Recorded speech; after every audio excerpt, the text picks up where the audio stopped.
নিজের বাড়ি উল্টো দিকে তৃণমূলের ব্যানার ঘিরে বিতর্ক। রুমকি রয়েছেন আমাদের সঙ্গে সরাসরি।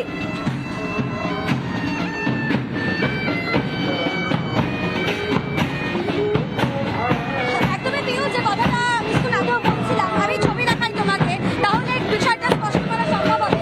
এই মুহূর্তে একটি পোস্টার তুমি দেখতে পাচ্ছ,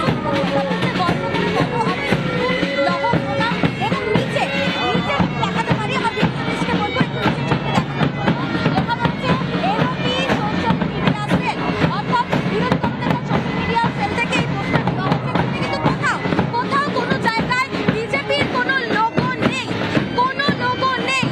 এবং যে কথাটা বারবার বিরোধী দলনেতা বলছেন যে এই পোস্টার দেওয়া হয়েছে, সেখানে কিন্তু কোথাও বিজেপির নাম নেই। যে বিষয়টা বলা হচ্ছে যে রাজনীতিকরণ বিজেপির তরফ থেকে কিন্তু আজকের এই দিনকে নিয়ে করা হচ্ছে না। অন্যদিকে আরো একটি ছবি যেটা নিয়ে অভিযোগ করছেন বিরোধী দলনেতা, সেই ছবিটি দেখানোর চেষ্টা করব।